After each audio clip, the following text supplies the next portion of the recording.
Hello everyone, welcome to my channel Tanuja by studies. और मैं आ गई हूँ आपके लिए एक और नया चैप्टर लेकर, that is chapter 15 biodiversity and conservation of class 12। हम इसको बहुत ही लाइटली लेते हैं चैप्टर को, but no we have to take it very seriously because so many question comes from this chapter in NEET exam. So let's take each and every point of this chapter. इसको पढ़ लिया, पूरा book पढ़ लिया NEET का, मतलब NCERT का. So let's take all points one by one. सबसे पहले हम समझते हैं कि बायोडाइवर्सिटी का मतलब क्या होता है. सी बायोडाइवर्सिटी, बायो मतलब क्या? Bio means life, okay, and diversity मतलब डिफरेंसेस या फिर आप कह सकते हो वेराइटी, और यू कैन से वैरायटी. ठीक है, तो यानी कि एक किसी भी प्लेस में, in a place there so many type of species, richness और species variety is known as the biodiversity. क्या? इन अ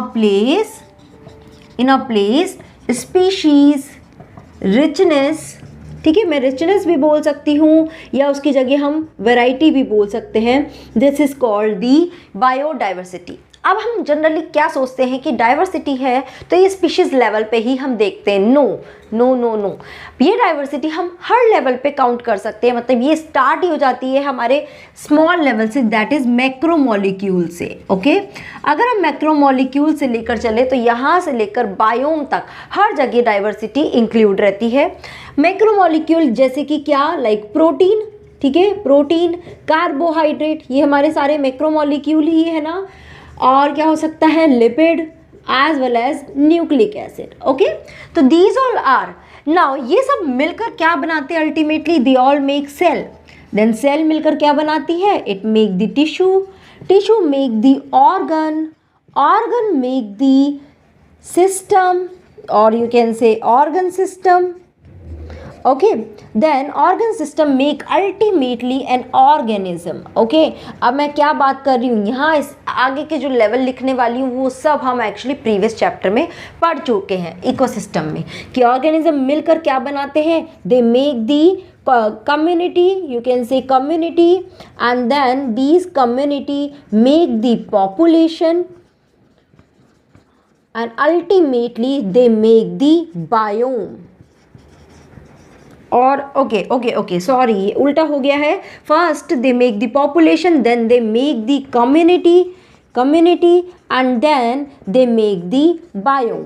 ओके, तो इसलिए मैं आपको बोल रही हूँ कि मैक्रोमोलिक्यूल से लेके बायोम तक हर जगह क्या होती है? बायोडाइवर्सिटी इंक्लूड रहती है. क्लियर है ये पॉइंट? ठीक है.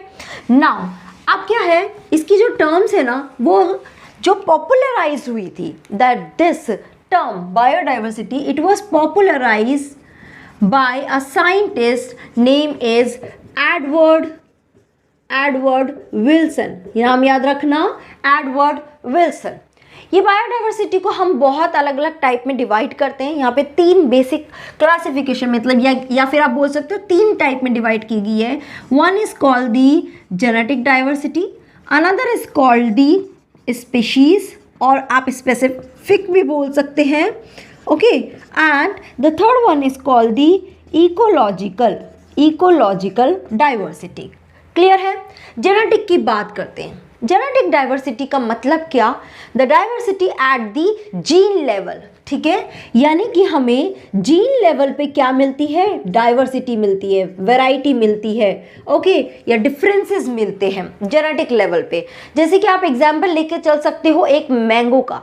मैंगो क्या है? एक स्पीशीज है, बट आप मैंगो के बहुत डिफरेंट वैरायटीज आप खाते हैं. ठीक है, जैसे कि एल्फेंसो, मतलब हाफूस जिसको बोलते हैं, मुंबई की तरफ रहता है. उसके अलावा दशहरा, सफ़ेदा आम, ठीक है, और भी बहुत डिफरेंट वैरायटीज़ हो ना. अभी आप सब लोगों को याद भी आ रहे होंगे वो सारे नाम. तो ये सारे जो हैं वैरायटीज़, ये सब क्या है? क्योंकि उसमें जीन में लेवल में चेंज हो गया, जिसकी वजह से मैंगो की अलग अलग वैरायटीज़ क्रिएट हो गई. ये सारी वैरायटी जेनेटिक लेवल की हो गई. समझ में आया? यानी कि क्या, इन सब के बहुत सारे जो स्ट्रेन होते हैं, they all consider the genetic biodiversity. यहाँ पे आपकी बुक में एक एग्जाम्पल दिया हुआ है इसके लिए, एक मेडिसिनल प्लांट का. ओके, क्या है? मेडिसिनल प्लांट का. That plant name is Rauwolfia. एक मिनट, रोवॉल्फिया वोमिटोरिया, वोमिटोरिया, देखो नाम याद रखना पड़ेगा, व्रोवोल्फिया वोमिटोरिया। ये एक मेडिसिनल प्लांट जो कहाँ पाया जाता है, it is found in the Himalayan range, Himalayan range. Okay ना, हिमालय में ये जब प्लांट मिलेगा तो ये क्या होगा, एक जगह हो सकता है इस प्लांट में डिफरेंट हो, कुछ अलग वैरायटी हो, फिर दूसरी जगह में यही प्लांट होगा, स्पीशीज सेम होगी बट उसमें एक्सप्रेशन या कोई और चीज़ ज़्यादा या कम मिलेगी। क्या ज़्यादा कम मिलता है, ये प्लांट एक केमिकल सब्सटेंस को रिलीज़ करता है। क्या है, एक केमिकल सब्सटेंस को रिलीज़ करता है which is known as reserpine, reserpine. ठीक है, ये रेजरपाइन का काम क्या है, ये एक्चुअली मेडिसिनल प्लांट क्यों बोल रहे हैं, because it is useful to treat the hypertension, cholera या स्नेक बाइट, इन सब में इस प्लांट को यूज़ किया जाता है। अब देखो हिमालय की एक जगह पर इस प्लांट में हो सकता है ये रेजरपाइन ज़्यादा अमाउंट में मिल रहा हो, इसकी कॉन्सेंट्रेशन ज़्यादा हो, दूसरी जगह हो सकता है इसकी कॉन्सेंट्रेशन थोड़ी कम हो, या और दूसरी जगह इसकी कॉन्सेंट्रेशन और डिफरेंट हो। तो यानी कि किसके बेस पे डिफरेंट है, concentration based. Okay, concentration differ मिलती है, that is the genetic level biodiversity. समझ में आया, ठीक है, चले आगे। अब बात करते हैं स्पीशीज स्पेसिफिक। स्पीशीज स्पेसिफिक मतलब क्या, the diversity which is based on the species. Okay, क्या है, बेस्ड ऑन स्पीशीज, यानी कि एक एरिया में, एक इकोसिस्टम कह सकते हो, या किसी एक एरिया में स्पीशीज़ अलग अलग मिलती है। जैसे कि आप एक फॉरेस्ट में जाओगे तो वहाँ पे आपको अलग अलग बहुत सारी स्पीशीज़ मिलेंगी, तो उसको हम क्या बोलेंगे, स्पीशीज़ बायोडाइवर्सिटी। या फिर आप ऐसे बात कर सकते हो कि एक ही स्पीशीज़ है, वो हो सकता है एक जगह पर ज़्यादा मिल रही है और दूसरी जगह पर कम मिल रही है। ठीक है, जैसे कि फॉर एग्जाम्पल क्या, amphibian, there are various amphibian species which are found more in western घाट। ठीक है, वेस्टर्न, देखो वेस्टर्न घाट किस तरफ होता है, महाराष्ट्र। ओके, महाराष्ट्र की तरफ, यहाँ पे एम्फीबियन की वैरायटीज ज़्यादा मिलती है। ठीक है, रिचनेस ज़्यादा है एज कंपेयर टू, या आप बोल सकते हो less in Eastern Ghat. Okay, Eastern Ghat. समझ में आया कि एम्फीबियन वेराइटीज आर मोर और rich in Western Ghat as well as compare to Eastern Ghat. ये क्या हो गई, स्पीशीज लेवल पे बायोडाइवर्सिटी हो गई। तीसरा आ जाता है इकोलॉजिकल लेवल पे, मतलब क्या, they are diversity at ecosystem level. ठीक है, इकोसिस्टम के लेवल पर जो डाइवर्सिटी हमें मिलती है उसको हम बोलते हैं इकोलॉजिकल डाइवर्सिटी। मतलब क्या, बहुत सारे इकोसिस्टम, जैसे हमने ले लिया coral reef, desert, rain forest ले लिया, ठीक है, ग्रास लैंड लिया, अल्पाइन लिया, तो ये सब क्या है, अलग अलग एरिया है जहाँ पे अलग अलग डाइवर्सिटी मिलेगी। बट आप देखोगे ना, इन एरिया की डाइवर्सिटी काफ़ी ज़्यादा होगी एज कंपेयर टू नॉर्वे। क्या, नॉर्वे में बायोडाइवर्सिटी बहुत ही कम मिलती है। ओके, सो इसका इकोसिस्टम में डाइवर्सिटी बहुत कम है as compare to other ecosystem. तो ये इकोसिस्टम के बेस पे हम डाइवर्सिटी को डील कर रहे हैं। समझ में आई तीनों डाइवर्सिटी। ठीक है, नाउ एक और points, you can take a screenshot as well. चलिए आगे। ओके, नाउ ये तो हमने देख लिया। इसके अलावा अब देखो, डाइवर्सिटी को और भी अलग कैटेगरीज में डिवाइड किया हुआ है, which is not in your NCERT, I agree, but मैं प्रेफर करूँगी कि आप उसको भी एक बार पढ़ लो। क्या है, 3 टाइप की है अलग अलग कैटेगरीज में। पहला उसको बोलते हैं अल्फा बायोडाइवर्सिटी। ओके, देन दूसरी है beta biodiversity and third is gamma biodiversity. क्या मतलब होता है तीनों का? अल्फा बायोडाइवर्सिटी यानी कि क्या, मैंने क्या किया, मेरे एरिया में सपोज एक पॉन्ड है, उस पॉन्ड में मैंने देखा, उस पॉन्ड का नाम ए रख लेते हैं, उस पॉन्ड में कितनी स्पीशीज़ है, कौन कौन सी स्पीशीज़ है, क्या डाइवर्सिटी है, उसको मैंने क्या ले लिया, अल्फा डाइवर्सिटी। मतलब एक तरह से क्या हो गई, लोकल, है ना, एक छोटी सी जगह का।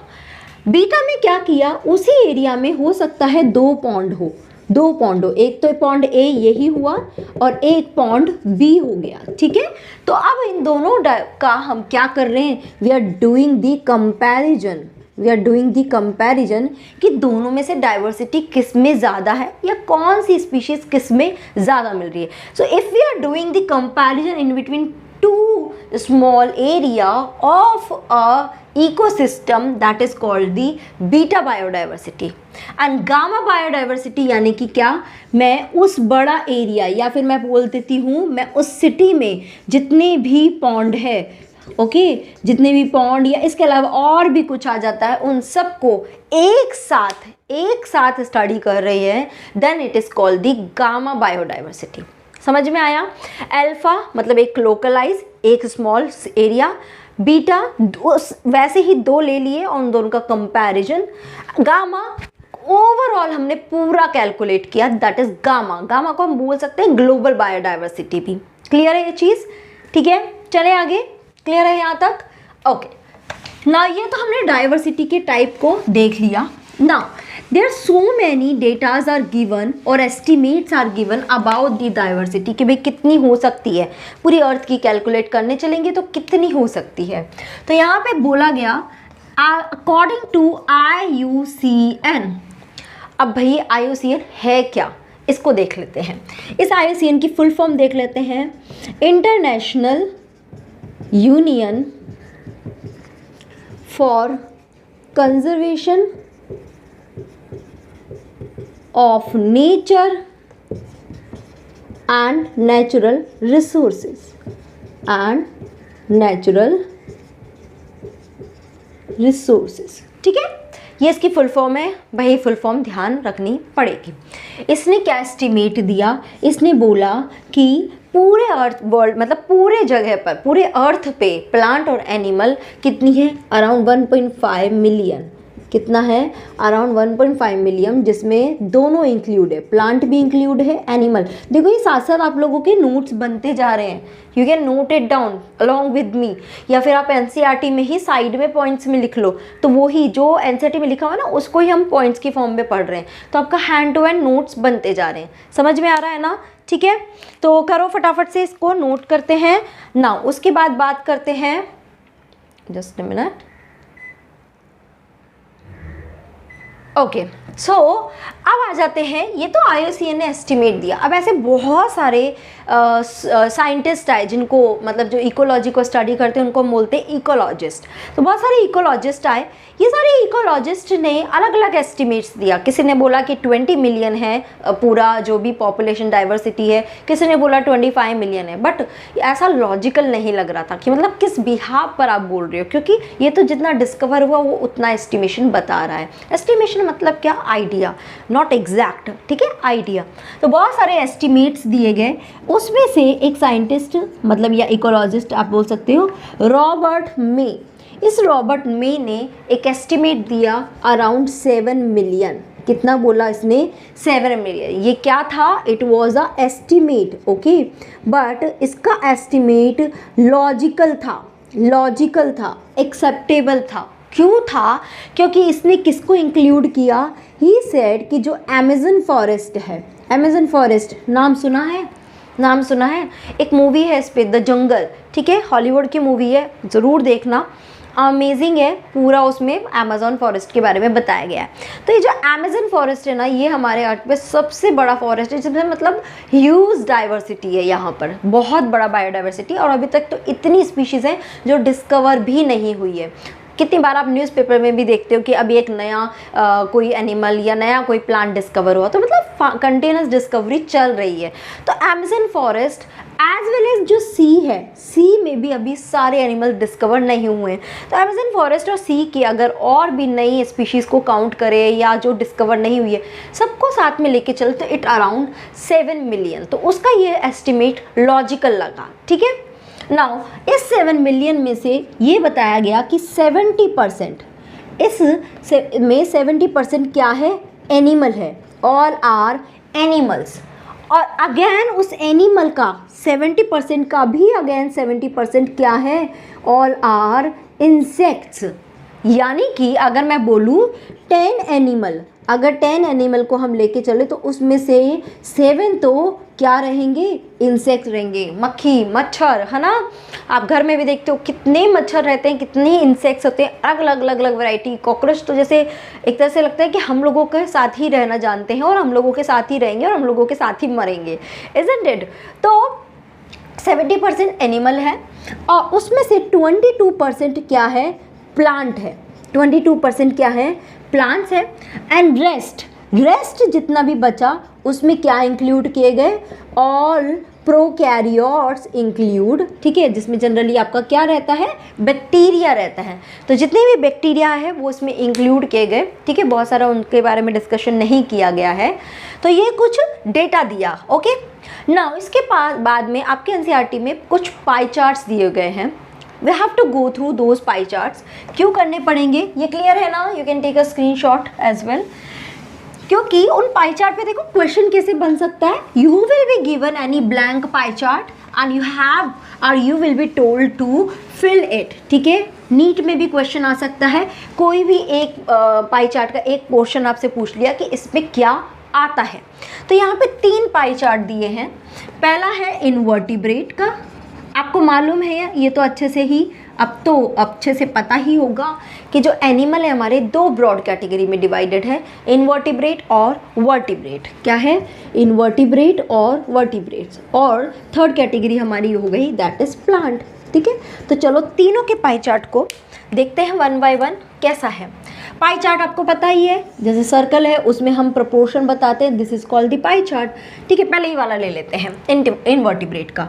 यहाँ पर मैक्सिमम पार्ट, ये भी मैंने कम बना दिया, it is around this one, 70% part किसका होता है, इट इज़ ऑफ इंसेक्ट्स, ठीक है। उसके बाद यहाँ पे थोड़ा पार्ट किसका प्रेजेंट होता है, दैट इज़ ऑफ मॉलस्कन और मॉलस्क, ओके।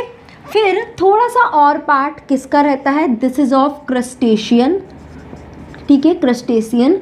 एंड ये क्या होगा, जितने भी अदर इनवर्टिब्रेट हैं, अदर एनिमल्स हैं, वो सारे इसमें आ जाएंगे। तो देखो ये आपको पता होना चाहिए कि ये मतलब मैक्सिमम पार्ट 70% तो देखो मैंने मेरे साइड से बता दिया है, मैक्सिमम पार्ट किसका है, इंसेक्ट का है। वर्टिब्रेट में आ जाते हैं, अगर वर्टिब्रेट में हम लेके तो इसमें पूरा 50%, ठीक है। देखो कम ऐसे पूरा डिवाइड हो गया ना, इसलिए मैं मेरी तरफ से परसेंट बता रही हूँ, परसेंट लिखा हुआ नहीं है। कंप्लीट 50% कौन कवर कर रहा है, फिशेस कवर कर रही है। कौन कवर कर रहा है, फिशेस। फिर यहाँ पे फर्दर पार्टीशन हो जाते हैं 4, दिस वन, ओके। अब ये कौन कौन कवर कर रहा है, फिश के बाद देखो यहाँ से लेके चलते हैं एम्फीबियन, ठीक है। उसके बाद क्या आ गए यहाँ पर, रेप्टाइल, देन यहाँ पे आ गए बर्ड्स भी बहुत ज़्यादा है, देखो मैंने थोड़ा सा लार्ज पार्ट बनाया है। एंड यहाँ पे आ गए हमारे मैमल्स, जिसमें हम आ जाते हैं। क्लियर है ये वर्टिब्रेट्स का, ठीक है ना। फिर प्लांट्स की बात करते हैं। प्लांट्स में अगर हम बात करें, देखो प्लांट्स की जो सबसे एडवांस कैटेगरी है, do you know the advance category. देखो इसका पहले मैं एक बार चार्ट बना लेती हूँ, है ना, एक बार। इट इज़ लाइक दिस ना, आप सोचोगे क्या बना दिया है। देखो यहाँ पर आ जाते हैं आपके fungi, this one comes your angiosperm, angiosperm आपकी एडवांस कैटेगरी है, ठीक है। यहाँ पे आ गया मॉस, यहाँ आ गया फर्न, ठीक है। फिर यहाँ पर क्या आ जाएगा, मैं यहाँ लिख देती हूँ, दिस इज़ एल्गी, और एल्गी के बाद यहाँ पर आ गए लाइकेन्स, ठीक है। तो देखो जैसे मैं याद कर सकती हूँ ना, आप लोग भी याद कर सकते हो, you can take a screenshot as well.